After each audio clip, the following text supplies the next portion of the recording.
Hey everyone, this is Joe Massaro with Yahweh Sisterhood Book Club, and I'm so excited that you're with us today because I have two guests with us. But the story that you're about to hear is such a powerful and incredible story. And as Debra will tell you herself, it's not an easy story to hear. But God is in the mix. So we are so grateful that He is and was, and that she is with us today. So I want to welcome Debra Rush, and I want to welcome Penelope Childers. Is that right? Childers, but Childers. that's okay. Childers. I wrote it down and I thought I had it right. It's all right. You got to chill. See, that's how I have to remember it. So good to have you both with us. We're going to be discussing this incredible book. You can see it behind me or to my side, but it's A Cry of the Heart. And I have to tell you that I could not put the book down. That I was drawn in immediately to what was going on in your life. And this is one of the books, I'll tell you, every once in a while, once a month or something, I'll be reading a book and I'll read it out loud to my husband. And I read this book out loud when we were in the car driving, or if we were sitting at home, or no matter where we were, I was picking up the book, and so because I wanted him to hear it, because it's an area that I know for him as well, that is that he has seen the what can happen in people's lives. So let's just, why don't you guys explain? Well, let me just say this, Penelope, that we were both part of the Speak Up conference that was virtual this year. Right. In July, and I put something out to say, hey, if anybody would like to do an interview and talk about a book, I'd be more than happy to do it. And you were one of the people who said, I'd be willing to do that. And I'm so grateful that you did. Maybe you could tell us so that people understand who each of you are and how you actually came together to do this book. Well, I'll go ahead and start. Okay. Well, I prior to meeting Debra, I actually was working with fund development for a chapel at Valley State Prison, which is the largest women's prison. And because of my fundraising, I had been introduced to Tiffany, who is Debra's co-founder, and asked to meet with her on fundraising. And I did not know anything about Tiffany. I didn't know what she represented, but all I knew is that she was starting a new nonprofit. So I met with her in a coffee shop, and in walked Debra Rush. Tiffany didn't tell me there was going to be a second person. But anyway, so as they talked about what they did, I was actually in shock, because I had never, or at least I thought I hadn't, met anyone who had been caught up in human trafficking. Mm-hmm. And Debra at that time told me a little bit of the story. Now, Debra's memory is different than mine. I remember talking about a little bit about myself and what I did, and Debra asked me to write her book. But Debra remembers it a little different. Right, Debra? I don't know. It's a little foggy for me. Well, anyway, Debra asked me to write her book, and I told her I was busy with something and I'd get back to her the first of the year. And that was like in February, and I told her I'd contact her the next January. But it was the July after that we met again. Debra came up to me at a nonprofit, at a fundraiser, and she says, "Remember me? I thought you were going to, I thought God had told me that you were the one that's going to write my book." And I said, "Okay, well, I'll call you." And I think that was July. And I said, "Oh, I'll call you the first of the year." But I called her in September, and we started working together, which was good, because she had not yet been really involved in her building up her Brick in the Chains yet. Mm-hmm. And so we got to spend a lot of time together as she told me her story. And actually, I learned how to write with Debra's book, and I attended a lot of conferences, and I got a lot of help with her book, and that's how I learned to write. And so I'm grateful that she allowed me to do that for her. So that's basically a little bit of how that happened. So Deborah, this is basically your story for those that are just, listening and trying to understand. Let me just read this before you say anything. On one of the pages you write, "My story may be hard for some to read. There are times when you might not like me. Honestly, there were times that I did not like myself. It is my hope that you will find the self-forgiveness and the ability to forgive those who have harmed you that I have found." Absolutely. I mean, I think that says it all. Yeah. It is hugely important. I think that's one of the primary takeaways I hope people gather as they open the pages to the book, to understand that I'm in a place of being very transparent, very raw, very real, very open and honest, in order to be able to reach people for that kingdom purpose of understanding what triumph, what forgiveness, what grace looks like. Yeah. Well, Francine Rivers gives an endorsement into this book as well. And she writes, "Heart-wrenching, courageously transparent, fast-paced, and inspiring story of a survivor who becomes a victor and ultimately a warrior in the battle against sex trafficking. The hand of God is on Debra from the beginning." I read, and that's just about the very first thing I read in the book. And I was like, oh boy, this is going to be so incredible. And why don't you maybe share a little bit about your childhood? Maybe give everybody a little glimpse into that. I think that what's most poignant about my childhood is that it is a representation of so much of what we see in our communities right now. So obviously, just like anybody's story, I mean, there's some stark differences, and there's probably some key points as you begin to read the story where you can see some areas of vulnerability that I had. But for the most part, I was raised in a very strong Christian family that was filled with love. I had a lot of people around me who spoke a lot of light and truth, and I did all of the things that we want to do for our children as far as surrounding them with love. I had that, surrounding them with happiness and great holidays and wonderful people. Yeah. But with my childhood, there was some core vulnerabilities, and with my mom being absent, with some of the experiences that you'll read through that I had through her, it left me in a place where I was vulnerable to eventually becoming trafficked, and then trying to walk through this path of pain and shame and anger, and it all just coming down upon me in this perfect storm that ultimately would lead me to the foot of the cross. But tell us about your grandmother. Oh man, why? I felt like I wanted to tear up right there. My grandmother. I fell in love with her, so. And if you ever got the opportunity to actually know her face to face, you really would have. So I was about 26 years old whenever my grandmother did pass.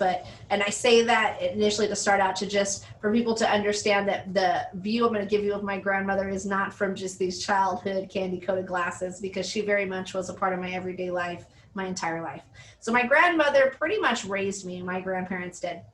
And my father was in the home, but my father was more like, he was the provider, right? Very loving, very, strong father, but he was a young father. And so he pretty much brought home the bacon. And then my grandparents who lived there with us, or we lived with them, kind of communing one and the same.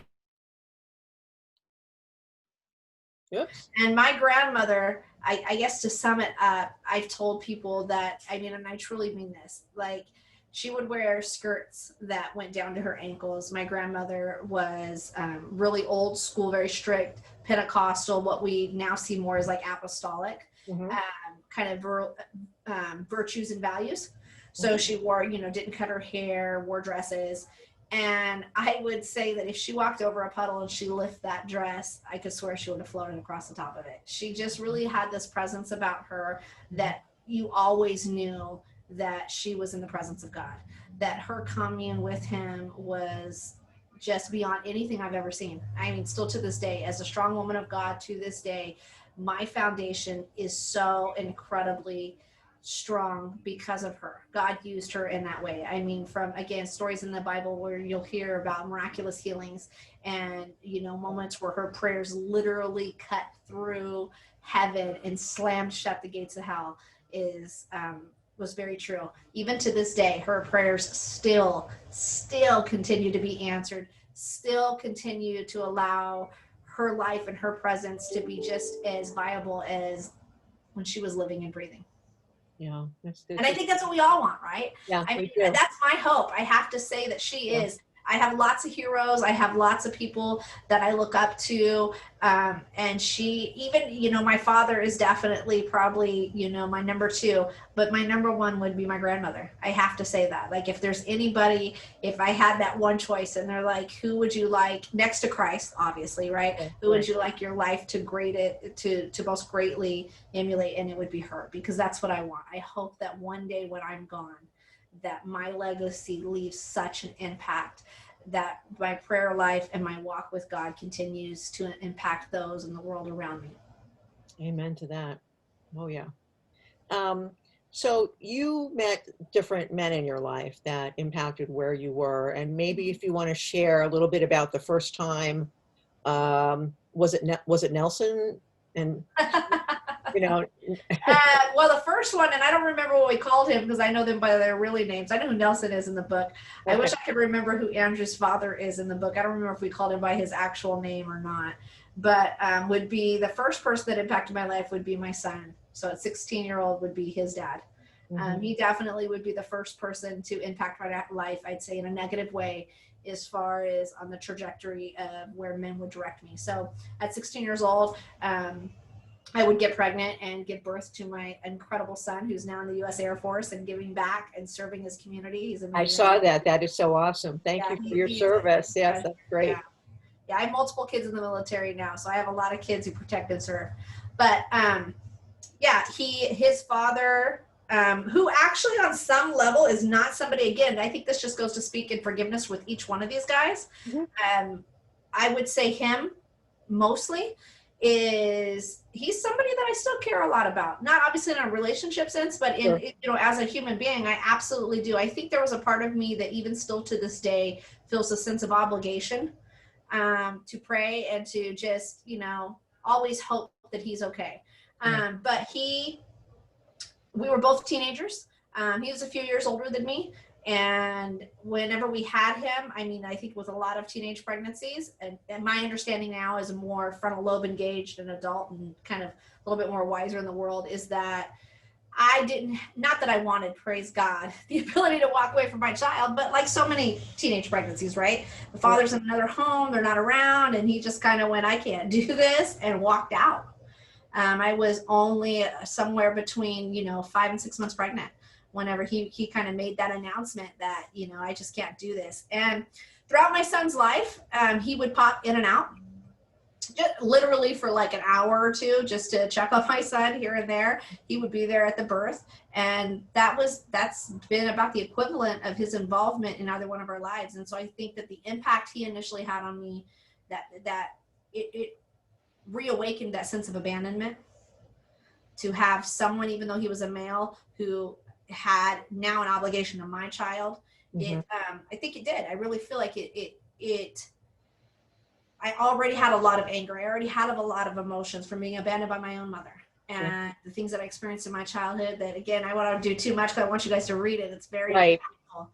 But it awakened that. And I think that's important for us to understand with so many of the vulnerabilities that we see at Breaking the Chains with the victims that we serve and now survivors and thrivers, as we help them begin to unpack some of their trauma and understand where they were vulnerable and what led into that vulnerability. Yeah, and I definitely don't want to give away a lot of the book, but we want to talk about a few other things, because I really feel like, honestly, I could read this again. That's how much it impacted me. Well, anything you want to ask, I will answer. Okay. I'll make you that promise today. You ask it, I'll answer it. I'll go into as much detail as you would like. All right. So you were incarcerated. I was a few times. Yep. About 23 to be exact. Yes. So, I mean, I think the book is going to take you to this place of seeing this victimization that is very evident, very apparent, and very tragic from the point in 1999 where I'm violently kidnapped, and I almost feel like violently abused, assaulted, and enslaved doesn't even begin to wrap around what happened. I want to say this, and I think it's really important as a disclaimer, especially when we talk about human trafficking as a whole, is to understand that human trafficking is very complex. It looks very different across the board. The tragicness and the heinousness of what you see, although it may come in different deliveries, right? It's very much equal across the board. So I say that because my human trafficking scenario, I think, is impactful in this current culture, because there's a lot of people who don't understand that what happened to me can happen to people. So I even hear advocates nationally who talk about, oh, people don't just get kidnapped and taken. And it's not that they're saying that don't happen, because that does happen. It just happens, it feels like sometimes on such a smaller scale that we don't realize that that is happening. And so my initial foot into human trafficking, I would say, and I say that because as we all will go further into this podcast, it gets way deeper than that, was by being forced, by being literally taken, enslaved, held captive. This wasn't my boyfriend. This wasn't somebody that I was trying to I was initially wanting to be there or anything like that. It wasn't one of those situations, because we see a lot of that. A huge portion, again, in that disclaimer of human trafficking that we see is this wooing that happens between an individual and a client, and a victim. And so and I'm sorry, mixing my two worlds together, even with some of the clients that we have at Breaking the Chains, we have this huge brainwashing and barrier that we have to get through, because there's still this Stockholm syndrome for the victims with the perpetrators. So initially that didn't happen, but this is what makes, I think, my story so well rounded and helps people grasp trafficking and the level, how deep it goes, is that my Stockholm syndrome, I feel, was with my mother. So my mother actually sold me for a drug debt, for lack of a better word. It's a little bit more complicated than that as you read, but that's exactly what happened. And so my loyalty and my Stockholm syndrome initially was with her, was with being unable to really break free from where she was at. And it continued to lead me down a really dark path. Once I was rescued, within 2 years of being rescued, I began to fall into this incredible, what we now know as complex compound PTSD spiral that led me into addiction and eventually led me into re-exploitation. So I think that's the huge journey that is really important and intriguing for so many, is to see you have this teenage girl taken, held captive violently over months, brutally trafficked. And then 2 years later, it's almost as though I take this label, and I don't know who's going to be familiar or not familiar with this, but I say the scarlet letter that I had felt had been implanted in my life, and I embraced it. And I said, if this is the label that's upon me, then I'm going to walk in it. And 2 years later, I not only began to re-exploit myself, but I began to, I would say, was actively being involved in being around other people who were being exploited, which led me to multiple arrests and eventually to stabbing someone and looking at a really lengthy prison term.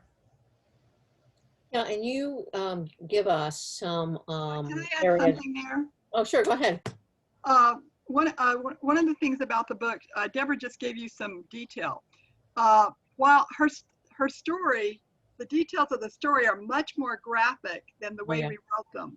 And the reason that we did that is because I had feedback from beta readers that said this was too graphic. So we had to lighten it up so everybody can read this. We had to, you'll still get it. You'll still get the full impact of the story. I hope you agree. Yeah. But we didn't go into really, we actually toned it down a little bit, is what she's trying to say. Yeah, I toned it down. We toned it down. Yeah. So when you read what happened, multiply that by about exactly. 5. Yeah. And Debra told me all the details, but we had to tone it down. And here's the thing that's incredible when you think about trafficking, is with what Penny just said, is that exactly what she said, is that we had to tone it down. And I still, if you look at the reviews online through Amazon, from what you've read yourself, Joe, there's still, I've had people say I had to put it down for a second, walk away and just cry and come back. Right. Because it's still, and that's what human trafficking is. If we really understand the darkness and the depravity of what human nature can be, I won't say is, I hear people say that because I don't believe that's what it is, but what it can be, you're going to see it at the hands of individuals exploiting other individuals. Yeah, and I had a couple people call me and say, "Is she, how in the world is she going to get out of this?" I say, "Just keep reading." Or this is hard. And I go, "Just keep reading, and you'll see the light." Yeah, yeah. I know there were definitely moments when I would just close the book myself and just. This is basically what I would do. I would take it and I would just kind of hold it like this, and just, it was so emotional because I knew from what I know, which is nothing compared to what you know, that I was only getting, you know, a small part of what the story really was as far as the abuse and everything that you went through.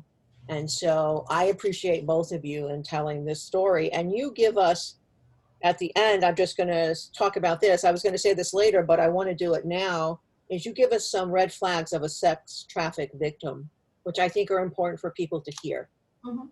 One is evidence of being controlled, not free to leave or come or go as she or he wishes, responds with rehearsed answers, lacks control of earned money or identification, avoids eye contact, defensive or argumentative. Big. Yeah.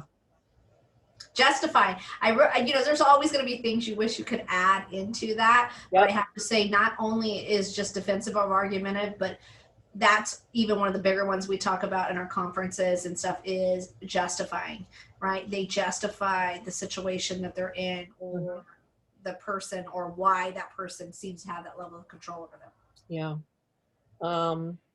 Mistrust of individuals displaying compassion, bonded with his or her abuser despite physical or sexual violence, tattoos or scarring of trafficker's name and or symbols on the victim's body.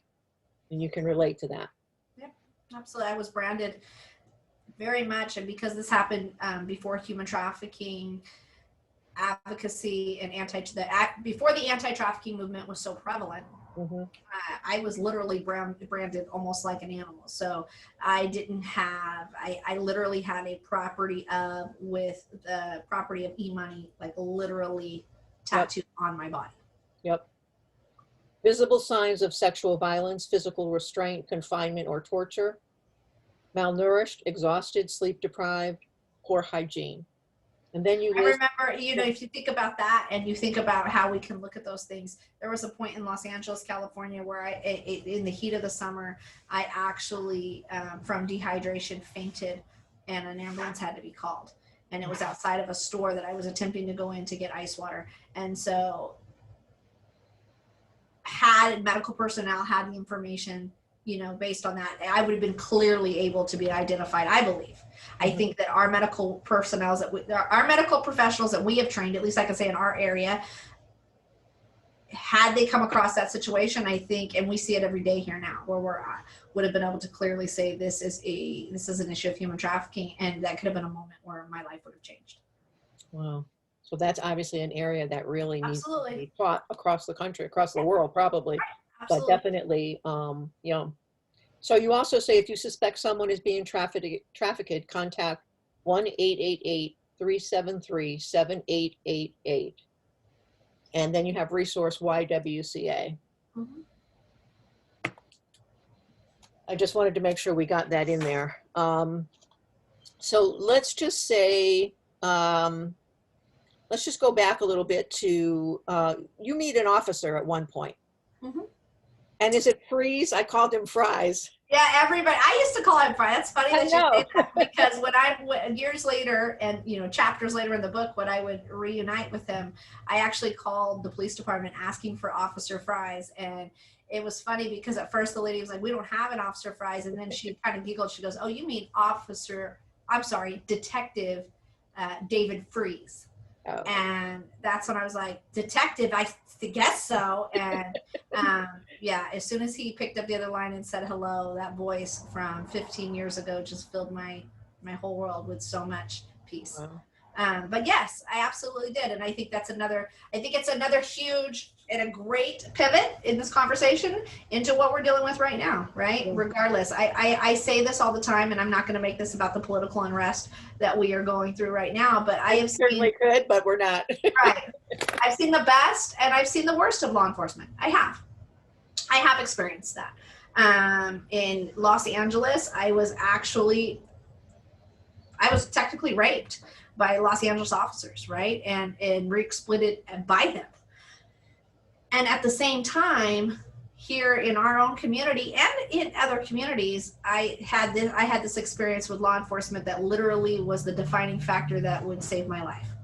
But because one officer did what thousands and thousands do every single day. He looked me in my eyes, he treated me like a human being, and just told me, gave me the sense that I had value and that somebody still cared. Sometimes we don't realize that it's something as simple as that gives people the next breath that they need to finish the race.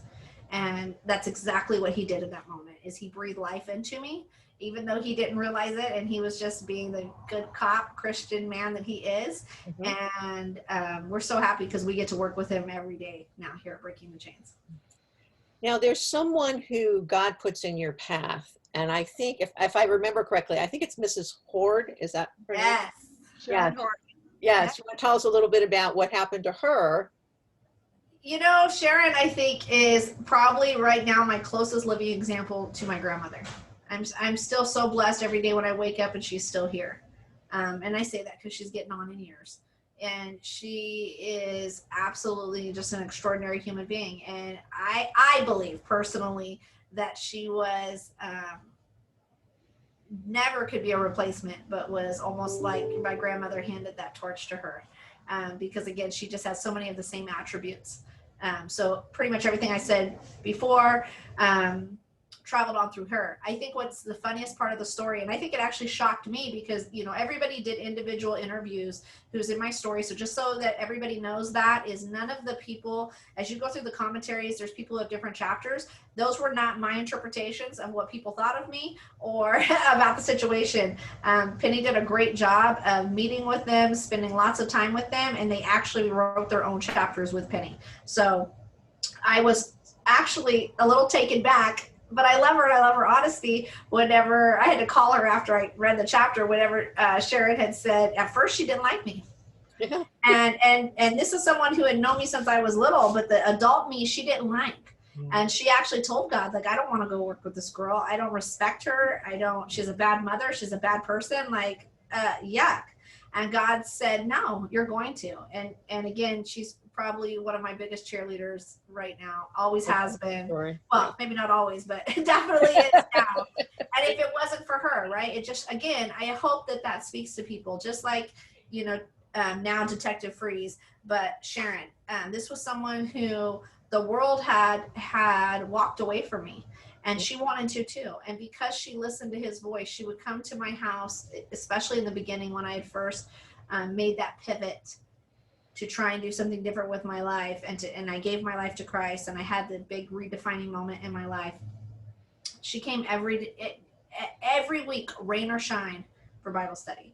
And every day, no matter what, made sure she was checking in on me. And so it didn't matter if I was ready to slam a door in her face, if I wanted to listen or didn't listen. She showed up with her Bible, and she showed up with a smile. And again, for, I would say, probably the first 3 or 4 years, which makes mentorship, which is another huge component of what we do at Breaking the Chains, and a huge component of what I try and do with our clients that are coming out of the life, is so extraordinarily important. So for those first 4 years, she was my lifeline. She was my only friend. She was the person I could turn to next to my own family. And she carried me through and helped to evolve and mature me and keep me accountable and bound to the cross. So you actually end up meeting a new man. I did. Yes. Share a little bit about that if you could. So I am now a pastor's wife, right? I mean, I have to just jump right into that. So God is so incredibly good.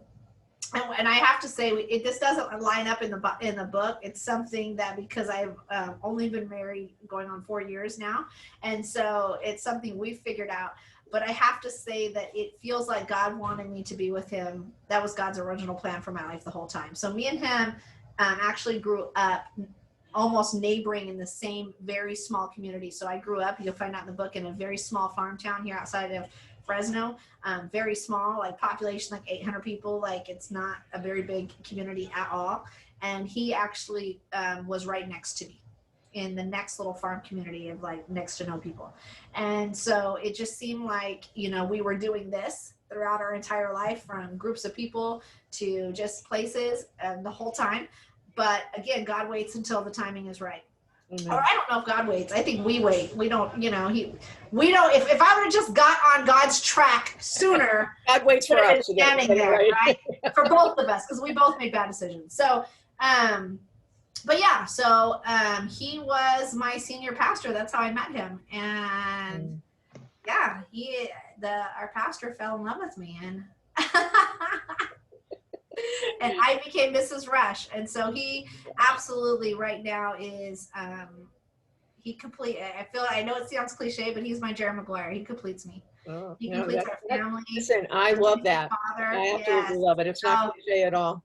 Amazing man of God. He's the amazing cherry on the top of this cake. So, so maybe share with us now about breaking the chains and what you actually do. And if somebody, was like, I want to connect with you, how could they do that? So Breaking the Chains is a charitable organization that's actually based out of Central California here.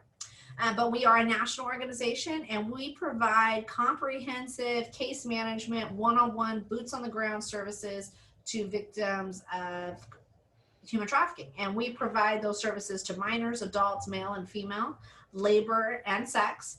And we have actual safe house residency. So we have a campus where we're actually able to house victims of human trafficking. And then we also have a really great comprehensive non-residential trauma treatment program. So these are individuals who typically are in the areas located closest to us here in Central California. And they come to us from everything from counseling to getting trauma treatment classes to really out of the box case management, specialized care, like help with PG&E, help with getting school closed. We help with childcare. We help with connecting with mentorship programs and mentors within our community and within Breaking the Chains. I mean, you pretty much name it, we do it, from point of rescue on through transitional care. And then we have our minor services program. So we partner with our Department of Social Services, our Juvenile Justice Campus, and private foster families to provide care to our youngest victims. And I obviously, by far, some of the most heartbreaking, but also some of the most resilient are our kids. And so we have kids who come through both sides of both programs I just talked about and receive a wide array, not to mention comprehensive services, but a lot of court advocacy and just really helping them to find that resiliency within themselves to really get restarted back on the right track.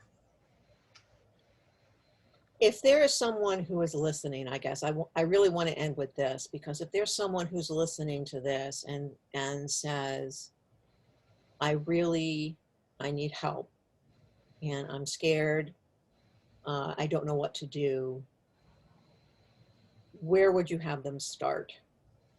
Starting point is always going to be that 1-800 number that is located in the back of the book, and the 1-800 number that you read. And that's going to be so incredibly important. That's the National Human Trafficking Hotline. And if you forget it, or you ever find yourself out someplace, or someone, make sure they just know they can just put in Human Trafficking Hotline. You can just put that in Google. And the National Human Trafficking Hotline is going to pop up in big bold letters. Start there. What is really amazing, not perfect, is that the National Human Trafficking Hotline has begun to pull together the anti-human trafficking organizations throughout this nation. And they do a fabulous job of interweaving and connecting all those organizations. So they can connect you with someone at that time that's closest to you. I know this book reaches people from coast to coast and even in other countries. So that's closest to you that can best assist you. My email and our email is also listed in that book, and you can also get a hold of us directly at info@btcfresno.org. I'm sure, Joe, you can get them any of that information that they Yes, need. I will make sure. But you can contact us directly. So if for some reason you don't feel like you're being helped through that process, or you've started there and want to move in somewhere else, call us directly, and myself or one of my staff members would be very happy to talk to you and see where we can jump in and help you get to where you need to be. All right, I'm just going to repeat that number again. It's 1-888-373-7888. Wow, I could probably go on for a while, but we can't. I just want to thank you for taking the time today to spend with us. And Penelope, I'm so grateful to God that He put you two together and that you wrote this story. It just has, you know that things are happening out in the world. And before we started, you prayed, Debra, and it was, part of it was, it's so easy for us to be in our homes and not to realize what is going on, or to shut off the news, or so many things that are happening. I know in my own family, something had happened that I never expected, in my lifetime to ever see. So I guess part of my heart is to reach out to people in any way that I can. And I'm so grateful to God that He gives me this opportunity to do it.